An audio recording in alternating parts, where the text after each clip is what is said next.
Next अपना topic है सहलग्नता या लिंकेज। देखिए लिंकेज को सवाल छोटा 1 नंबर का सवाल बन जाता है कि लिंकेज या सहलग्नता किसने दी थी। तो लिंकेज को दिया था टी.एच. मॉर्गन ने।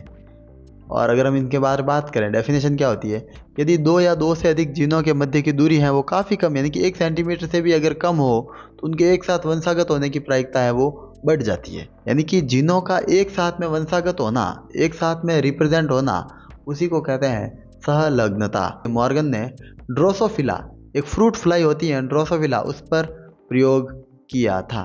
सवाल ये है, सहलग्नता को समझने के लिए मॉर्गन ने ड्रोसोफिला को ही क्यों चुना। तो ड्रोसोफिला के बारे में कुछ विशेषताएं हैं, मैं बता दूं। ड्रोसोफिला है वो सरल संवर्धित माध्यम पर आसानी से वर्धित करने में सक्षम है, यानी कि इसके लिए ज़्यादा कुछ खर्चा करने की ज़रूरत नहीं है, नॉर्मली किसी भी मीडियम पे वो ग्रो कर जाएगी। फिर है इसका सेकंड नंबर आता है, ड्रोसोफिला का जीवन काल है वो छोटा है, लाइफ साइकिल इसकी भी छोटी है, 2 हफ्ते की। इनमें नर और मादा के बीच में विभेदन आसान है, इसमें हम अलग अलग फीमेल और मेल मक्खी को पहचान सकेंगे।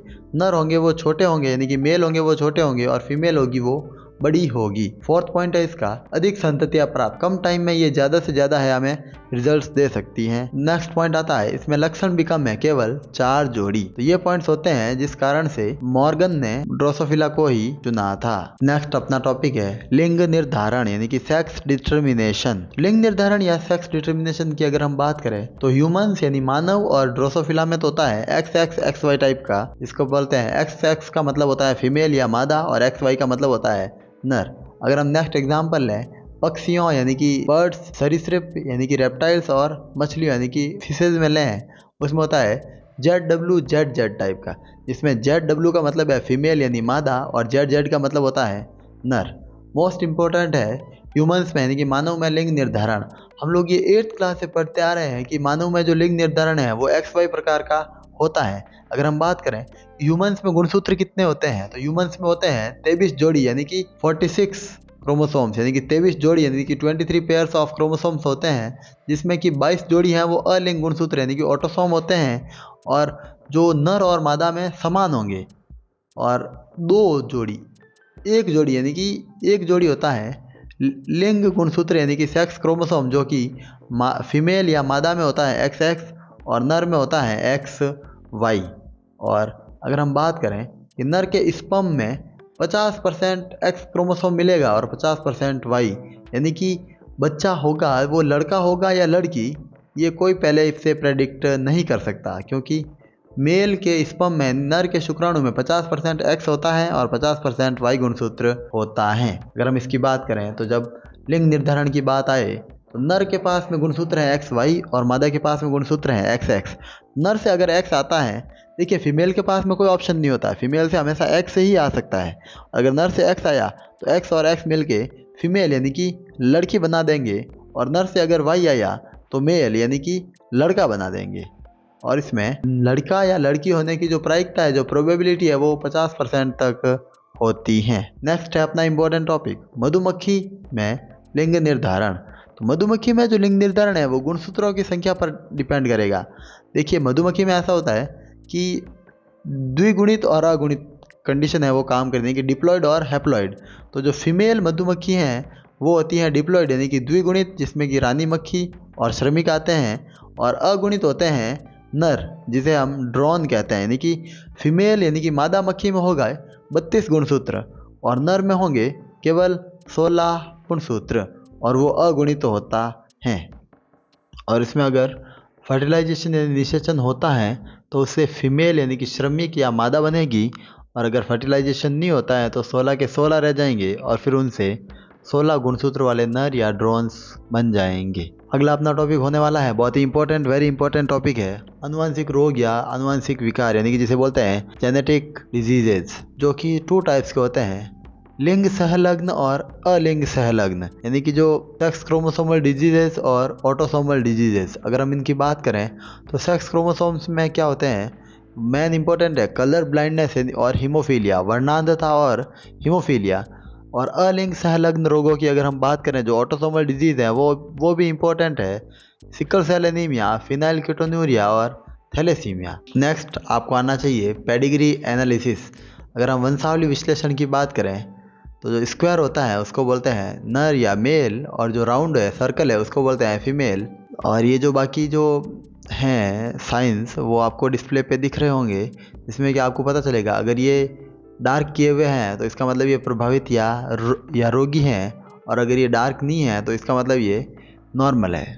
चलिए स्टार्ट करते हैं हीमोफीलिया डिजीज़ के बारे में। हीमोफीलिया एक एक्स लिंक सहलग्न अप्रभावी रोग है। हाँ है तो ये भी रिसेसिव डिजीज़। और इसमें हीमोफीलिया में क्या होता है कि एक्चुअल में जो रुधिर का यानी रक्त का जो थक्का बनाने वाले कारक होते हैं उसकी कमी हो जाती है, और फिर उस व्यक्ति में कभी भी ब्लड क्लॉट नहीं होता, यानी कि रक्त का थक्का नहीं बनता, जिस कारण व्यक्ति को अगर कोई छोटी सी भी चोट लगेगी तो उसमें रुधिर रुकता नहीं है, और इस कारण उसकी मृत्यु भी हो सकती है। और मादा इस रोग की विषम युग्मजी या वाहक होती है, जिससे कि यह रोग केवल और केवल पुत्रों में जाता है, और फीमेल के रोगग्रस्त होने की संभावना है वो बहुत ही कम होती है। और मादा को रोगी अगर करवाना है तो पिता तो रोगी होना ही चाहिए, लेकिन साथ में माता भी या रोगी या उसकी वाहक होनी चाहिए। और इस रोग को रॉयल डिजीज भी कहा जाता है, क्योंकि यह रोग सबसे पहले क्वीन विक्टोरिया की वंशावली में देखा गया था। नेक्स्ट है अपना रोग वर्णांधता।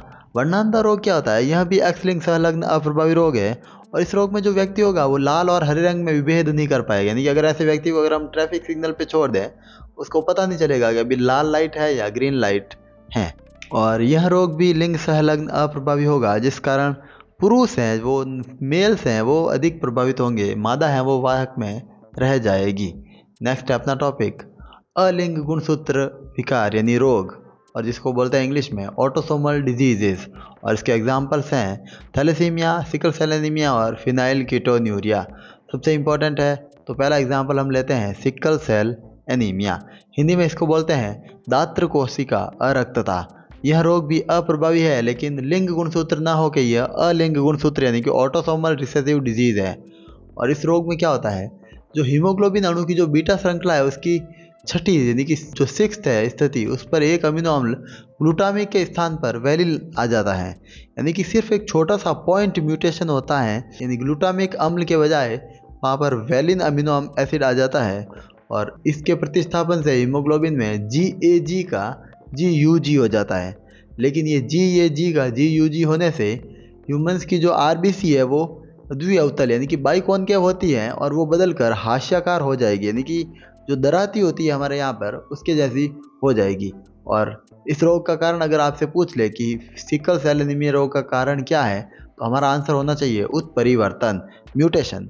म्यूटेशन क्या है वो मैं आपको नेक्स्ट टॉपिक में बताने वाला हूँ। नेक्स्ट अपना रोग है फिनाइल कीटोन्यूरिया। फिनाइल कीटोन्यूरिया में एक एंजाइम की कमी हो जाएगी, जिससे फिनाइल एलेनिन है वो अमीनो अम्ल को टायरोसिन अमीनो अम्ल में बदलता है, जिस कारण फिनाइल एलेनिन शरीर में एकत्रित होने लगता है। हाँ, जो फिनाइल एलेनिन एमिनो एसिड है वो टायरोसिन में बदलता है, लेकिन टायरोसिन में बदलने वाले एंजाइम की कमी हो जाएगी, और जिस कारण फिनाइल एलेनिन है वो अपने ही शरीर में एकत्रित यानी जमा होने लगेगा और अपने बाई प्रोडक्ट्स में बदल जाएगा। और ये एकत्रीकरण यानी कि इकट्ठा होने से मानसिक दुर्बलता आ जाती है, यानी कि अपना माइंड है वो कमजोर हो जाएगा और मूत्र के साथ भी उत्सर्जित होने लग जाता है। नेक्स्ट अपना टॉपिक है थैलेसीमिया। थैलेसीमिया भी अलिंग गुणसूत्र अप्रभावी रोग है, और इसमें क्या होगा, हीमोग्लोबिन बनाने वाली जो ग्लोबिन प्रोटीन की श्रृंखला है उसकी कमी आ जाएगी। ये 2 टाइप्स का होता है, अल्फा थैलेसीमिया और बीटा थैलेसीमिया। अगर अल्फा चेन्स अगर कम बनती है हीमोग्लोबिन की तो इसे हम अल्फा थैलेसीमिया कहते हैं, और अगर जो बीटा श्रृंखला यानी कि जो बीटा चेन्स है अगर वो कम बनती है तो इसे बीटा थैलेसीमिया कहते हैं। नेक्स्ट है अपने क्रोमोसोमल डिजीजेस यानी कि गुणसूत्रीय विकार, जो कि 3 है, डाउन सिंड्रोम, क्लाइनफेल्टर सिंड्रोम और टर्नर सिंड्रोम। सबसे पहले बात करते हैं जल्दी से डाउन सिंड्रोम के बारे में। डाउन सिंड्रोम में क्या होता है, यह भी एक आनुवंशिक रोग है, और इसमें 21वें गुणसूत्र की एक एक्स्ट्रा कॉपी आ जाती है। जो 21st जो क्रोमोसोम है उसकी एक एक्स्ट्रा कॉपी आ जाएगी, और जिसमें क्या होगा कि नॉर्मली क्रोमोसोम होते हैं वो 44+XX या XY होते हैं, लेकिन जो रोगी होगा उसमें ऑटोसोमल क्रोमोसोम है वो एक एक्स्ट्रा आ जाएगा, यानी कि इसका बन जाएगा 45+XX या XY। इसके क्या लक्षण होते हैं, व्यक्ति की है वो छोटी हाइट रह जाएगी, सिर है वो गोल हो जाएगा, जीभ में एक बीच में खांच बन जाती है, इसका मुंह होता है रोगी का वो आंशिक रूप से खुला रहेगा, चौड़ी हथेलियां हो जाएगी, मानसिक विकास रुक जाता है और शारीरिक विकास भी रुक ही जाता है। नेक्स्ट है अपना क्लाइनफेल्टर सिंड्रोम। क्लाइनफेल्टर सिंड्रोम का कारण क्या होता है भाई, देखिए एक X गुणसूत्र एक्स्ट्रा आ जाता है, यानी कि 44+XX या XY होना चाहिए था, लेकिन इसमें 44 तो रहेंगे लेकिन XY के बीच में एक X आ जाएगा, और ये रोग हैं वो मेल्स यानी पुरुषों के लिए हैं। और ऐसे व्यक्ति सामान्य दिखने में तो पुरुष होंगे, लेकिन उनमें उनमें मादा जैसे लक्षण भी हो जाएंगे। और उनके जो स्तन है, जो ब्रेस्ट है, उसमें ग्रोथ हो सकती है यानी कि वृद्धि हो सकती है। और ऐसे व्यक्ति है वो बांझ होते हैं जो कभी भी इनफर्टाइल यानी कि कभी भी पेरेंट्स नहीं बन सकते। लास्ट अपना टॉपिक है टर्नर सिंड्रोम। टर्नर सिंड्रोम का कारण क्या है? एक एक्स गुणसूत्र ही हट जाएगा। और यह जो डिजीज है, यह जो रोग है वो फीमेल में होता है। और इसमें क्या होगा, फीमेल में 44 क्रोमोसोम रहेंगे, जो अलिंग गुणसूत्र या ऑटोसोम है वो तो रहेंगे, लेकिन 44 प्लस XX होना चाहिए था, लेकिन यहाँ पर 44 प्लस केवल एक ही X होगा, यानी कि एक एक्स की क्या हो जाएगी, डेफिशिएंसी या कमी। ये फीमेल्स भी नॉर्मली बांझ होती है, क्योंकि इसमें जो अंडाशय है, जो ओवरी है, वो अल्पवर्धित यानी कि पूरी तरीके से मैच्योर